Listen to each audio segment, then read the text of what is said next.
કેમ છો? મજામાં છો? ઓનલાઈન એજ્યુકેશનમાં હું આપનું હાર્દિક સ્વાગત કરું છું. ધોરણ 8 વિષય વિજ્ઞાન. અહીં આપણે વિષય વિજ્ઞાનમાં ધોરણ 8 ના પ્રકરણ 6 પૂર્ણ કરી રહ્યા છે. હવે અહીંયા આપણે જે વૈજ્ઞાનિક પ્રયોગ પોથીમાં અમુક પ્રયોગો લખવાના બાકી છે એ ભાગ 4 માં આપણે જોઈશું. પ્રકરણ 3 અને પ્રકરણ 4 આધારિત જે પ્રયોગો બાકી રહી ગયા છે એ હું તમને લખવા માંગુ છું. ચલો તમારી વિજ્ઞાનની શાળાની પ્રયોગ પોથી હાથમાં લઈ લો. લઈ લીધી હશે તો પ્રયોગ 2 તમારે લખાવું છું, જેનો હેતુ છે કપાસ, ઊન, રેશમ અને નાયલોનના રેસાની મજબૂતાઈ ચકાસવી. ઓકે, જેના સાધનો હું લખાવું છું, તૈયાર રહેશો. સાધનોમાં આવશે લોખંડનું સ્ટેન્ડ, હુક, પલ્લુ અને વજન, જે કિલોગ્રામમાં વજનની જે હોય છે, કાટલા જેને શબ્દો આપેલું છે. અહીંયા પદાર્થ છે જેમાં આવશે રેસાઓ. આગળ જે આકૃતિ છે એ આકૃતિ અહીંયા તમને જે આપી છે એ પદ્ધતિએ તમારે આ આકૃતિ દોરવાની રહેશે. આકૃતિ પછી અવલોકનમાં લખશો. આકૃતિ પછી એક જે પદ્ધતિ લખવાની છે એ મારે લખવાનું રહી ગયું છે. પદ્ધતિ આવશે જે હું હવે લખાવું છું, અને પછી આવશે અવલોકન.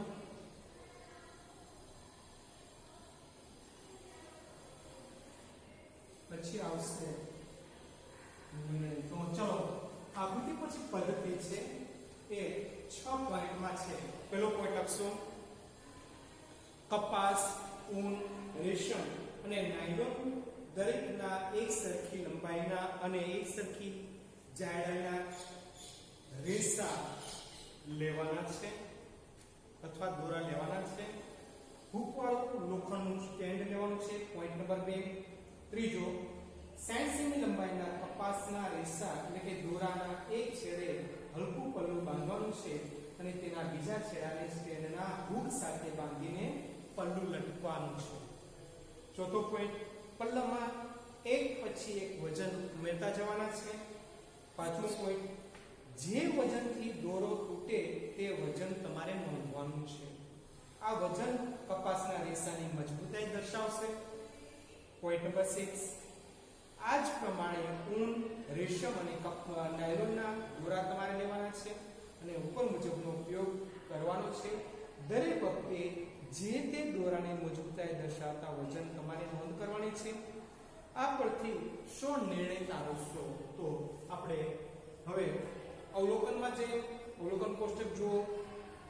તેમાં રેસાના પ્રકાર આપેલા છે કપાસ, ઊન, રેશમ અને નાયલોન. તમારે દોરા તોડવા માટે જરૂરી વજન કીધું છે. તો કપાસ માટે સૌથી પહેલા કપાસ માટે રેશમના દોરા કરતા ઓછું, ઊન માટે ઓછામાં ઓછું, રેશમ કપાસના દોરા કરતા વધારે અને નાયલોન મહત્તમ વજન. હવે નિર્ણય આના પરથી શું કરી શકાય? તો કે દોરાની મજબૂતાઈનો ચડતા ક્રમમાં તમારે લેવાની છે. ઊન, કપાસ, રેશમ અને છેલ્લે નાયલોન. હવે જ્ઞાન ચકાસણીના પ્રશ્ન છે એ પણ હું સમજૂતી આપી દઉં.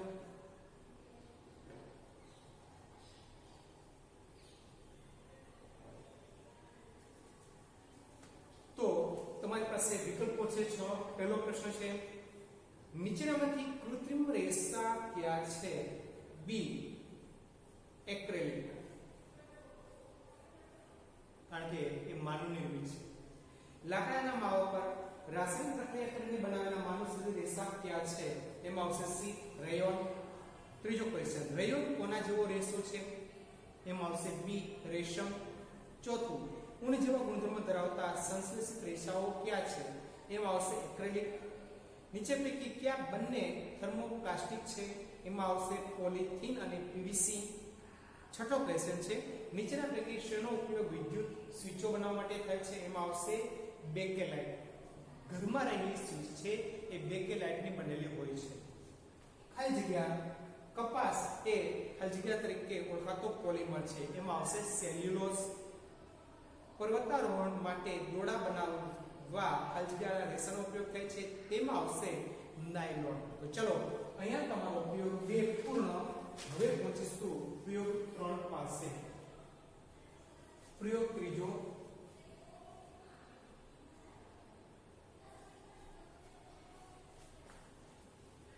ચલો એનો હેતુ લખાવું છું. સોડિયમ ધાતુની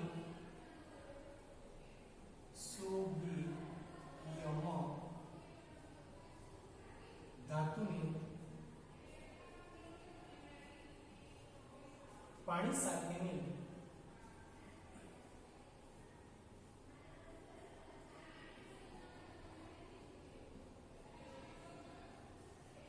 પ્રક્રિયા.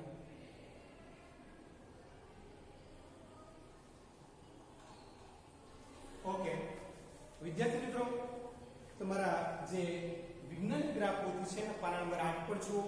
તમારો પ્રયોગ છે ત્રીજો, જેનો હેતુ છે સોડિયમ ધાતુની પાણી સાથેની પ્રક્રિયા. ચલો હેતુ પરથી હવે પદાર્થો પેલા સાધનો જોઈશું. લખો સાધનોમાં બીકર, ચીપીઓ, ફિલ્ટર પેપર, સુતરાઉ કાપડનો ટુકડો. પદાર્થો એમાં આવશે સોડિયમનો ટુકડો અને પાણી.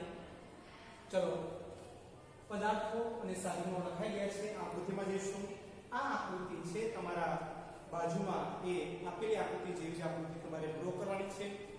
પદ્ધતિ વિશેની વાત કરું તો લખશો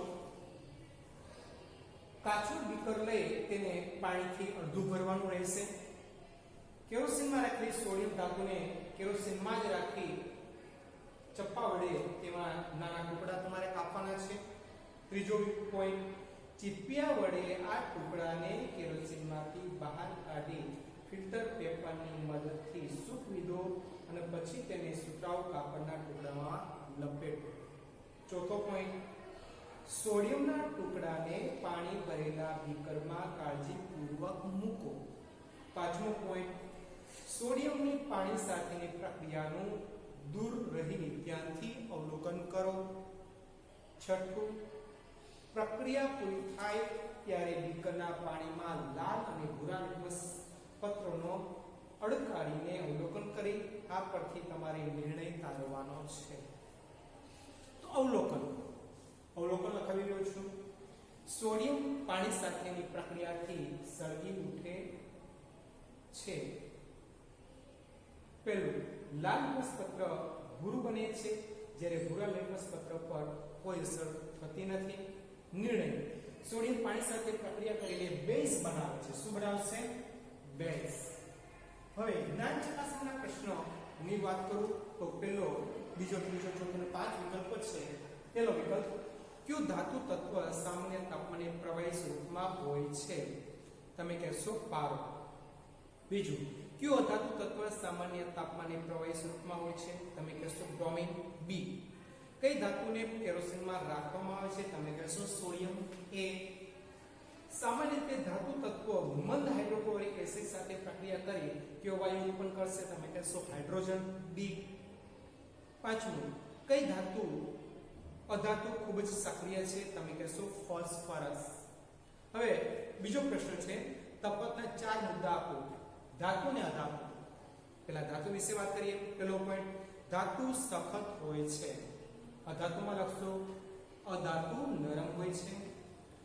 ધાતુમાં પોઈન્ટ નંબર 2, રણકો ઉત્પન્ન કરે છે. અધાતુમાં પોઈન્ટ નંબર 2, એ રણકો ઉત્પન્ન કરતું નથી.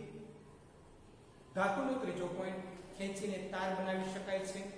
અધાતુમાં ખેંચીને તાર બનાવી શકાતા નથી.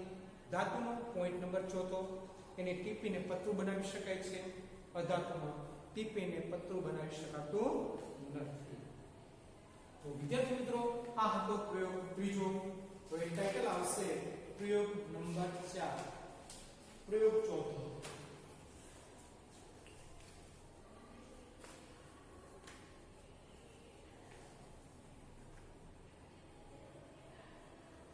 એનો આપણે હેતુ જોઈએ.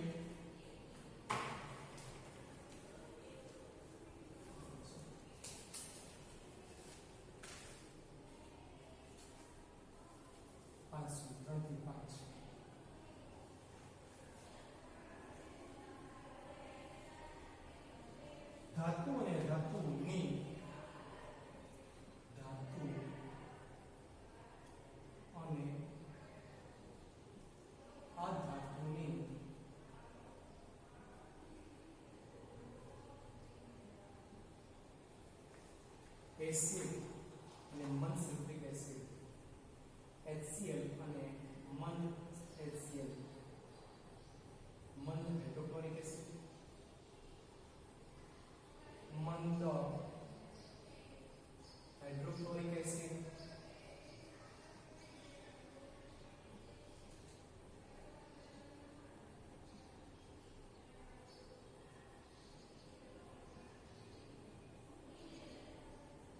અને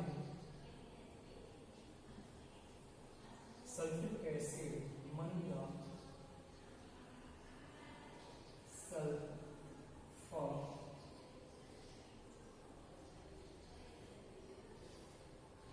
સલ્ફ્યુરિક એસિડ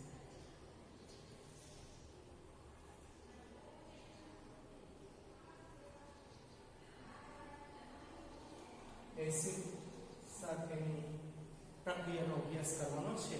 તો ચલો મિત્રો, તમારે જે ગ્રાફ પોથી છે એના પાના નંબર 10 પર આવી જાઓ, જેમાં સાધનો હું લખાવું છું, લખશો કસનળીઓ, સ્ટેન્ડ, ડ્રોપર અને બર્નર. પદાર્થોની વાત કરીએ તો મેગ્નેશિયમની પટ્ટી, HCl હાઇડ્રોક્લોરિક નો વરખ, Fe આયર્નનો વરખ, Cu કોપરનો તાર, કોલસાનો ભૂકો, મંદ હાઇડ્રોક્લોરિક એસિડ અને મંદ સલ્ફ્યુરિક એટલે H2SO4. ચલો પદ્ધતિ બોલું છું.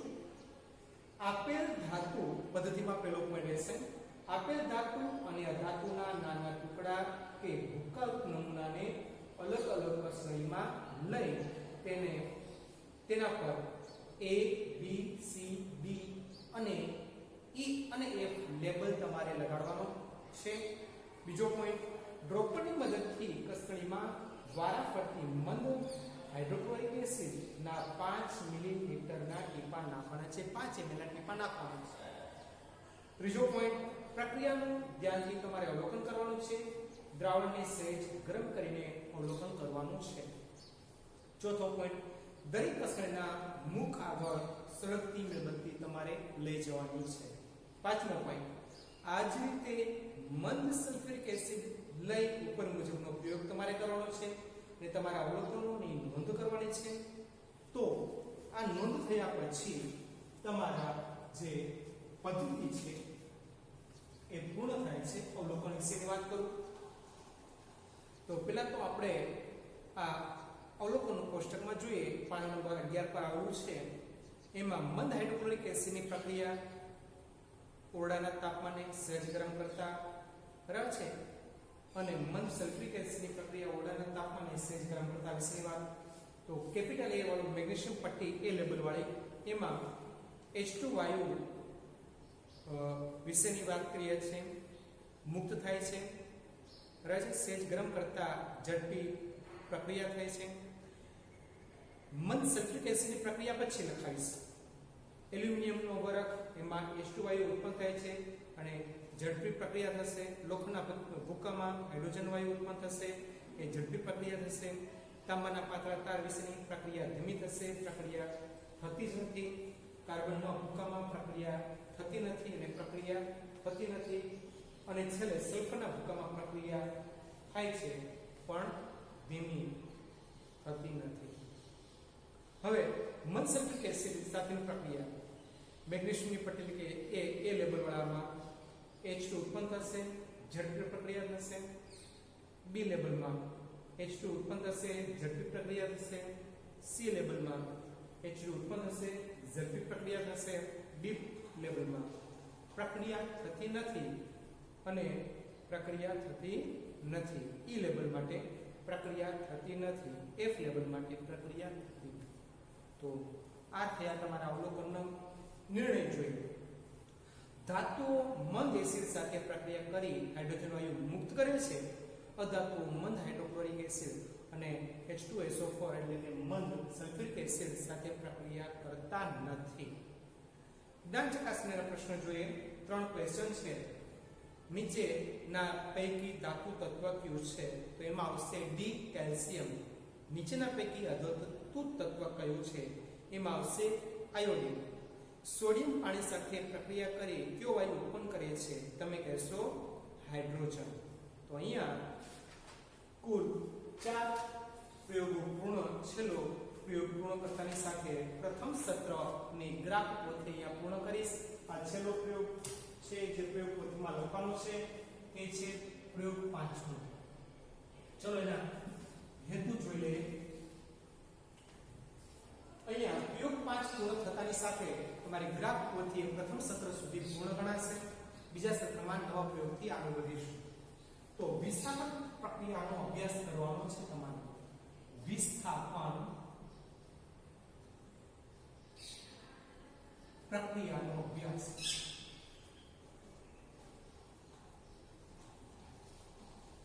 ઓકે, ચલો ગ્રાફ પોથી હાથમાં લઈ લીધી હશે. તમારા ગ્રાફ પોથીના પાન નંબર 12 પર આવો. વિસ્થાપન પ્રક્રિયાનો અભ્યાસ વિશેની વાત છે. લખો સાધનો. સાધનોમાં આવશે બીકર. ત્યાર પછી અહીંયા પદાર્થોમાં CuSO4, ZnSO4, FeSO4, ધાણાદાર ઝીંક, લોખંડની ખીલી, તાંબાનું ગૂંચળું અને પાણી આ બધું લેવાનું રહેશે. આકૃતિ તમારે જે આપેલી છે એ આકૃતિ તમારે તૈયાર જ છે. અહીંયા આકૃતિ દોરવાની આવશે નહીં. પદ્ધતિમાં લખશો. પહેલો પોઈન્ટ, 100 મિલીલીટર ક્ષમતાવાળા 5 બીકર લઈ તેમાં A, B, C, D અને E એમ લેબલ લગાડવાના રહેશે. બીજો પોઈન્ટ, દરેક બીકરમાં લગભગ 50 મિલીલીટર પાણી ભરવાનું છે. ત્રીજો પોઈન્ટ, A લેબલ અને B લેબલ ના બીકરમાં 1 ચમચી કોપર સલ્ફેટ એટલે કે CuSO4 નાખવાનું છે. ચોથો પોઈન્ટ, C લેબલ અને E લેબલ વાળા બીકરમાં 1 ચમચી ઝીંક સલ્ફેટ ઓગળવાનું છે ZnSO4. પાંચમો પોઈન્ટ, બીકર D લેબલ વાળા બીકરમાં 1 ચમચી આયર્ન સલ્ફેટ FeSO4 ઓગળવાનું છે. છઠ્ઠો પોઈન્ટ, A લેબલ ના બીકરમાં ધાણાદાર ઝીંક ઉમેરશું. B લેબલ વાળા બીકરમાં લોખંડની ખીલી ઉમેરશું. C લેબલ વાળા અને D લેબલ વાળા બીકરમાં 1 તાંબાનું ગૂંચળું મૂકશું અને E લેબલ વાળા બીકરમાં લોખંડની ખીલી ઉમેરશું. સાતમો અને છેલ્લો પોઈન્ટ, 1 કલાક પછી દરેક બીકરમાં થયેલા ફેરફારની નોંધ કરશું. તો હવે તેના પરથી આપણે અવલોકન લખીશું. લખો અવલોકનમાં 2 પોઈન્ટ છે. પહેલો પોઈન્ટ, બીકર A લેબલ વાળા બીકરમાં CuSO4 નું ભૂરા રંગનું દ્રાવણ રંગહીન બની જશે. બીજો પોઈન્ટ અવલોકનમાં બીજો પોઈન્ટ, B લેબલ વાળા બીકરમાં CuSO4 ના ભૂરા રંગનું દ્રાવણ લાલ રંગનું તાંબા લોખંડની ખીલી વાળા છાવેલા દેખાશે. એમાં ત્રીજો પોઈન્ટ, બીકર C, D અને E માં કોઈ ફેરફાર તમે જોઈ શકશો નહીં. અને તેના પરથી નિર્ણય, લેબલ A અને B જે બીકર છે વિસ્થાપન પ્રક્રિયાઓ જોવા મળે છે. લેબલ C, D અને E લેબલ વાળા બીકરમાં વિસ્થાપન પ્રક્રિયા થતી નથી. અને જેના પરથી જ્ઞાન ચકાસણીના પ્રશ્નો 5 આપેલા છે એ જોઈએ. ખાલી જગ્યા છે. ધાતુ તત્વોના 4 નામ આપો. તો લખશો લોખંડ, એલ્યુમિનિયમ, તાંબુ અને સોડિયમ. ઘન સ્વરૂપ ધરાવતા અધાતુ તત્વોના 4 નામ. એમાં લખશો કાર્બન, સલ્ફર, ફોસ્ફરસ અને આયોડિન. ત્રીજો પ્રશ્ન, પ્રવાહી સ્વરૂપ ધરાવતું અધાતુ તત્વ અને ધાતુ તત્વનું એક નામ. એમાં આવશે ધાતુમાં પારો, અધાતુમાં બ્રોમિન. ચોથો ક્વેશ્ચન, વાયુ સ્વરૂપ ધરાવતા અધાતુ તત્વના 4 નામ જે આપણે પછીના નામમાં લખીશું લેક્ચરમાં. અને પાંચમો ક્વેશ્ચન, સલ્ફરના 2 ઉપયોગ કે સલ્ફ્યુરિક એસિડ બનાવવા અને ફટાકડા બનાવવા. તો વિદ્યાર્થી મિત્રો, અહીંયા તમારો જે ગ્રાફ પોથી છે પ્રયોગ વિજ્ઞાનની ગ્રાફ પોથી છે એમાં મારી ભૂલ છે. વિજ્ઞાનની પ્રયોગ પોથી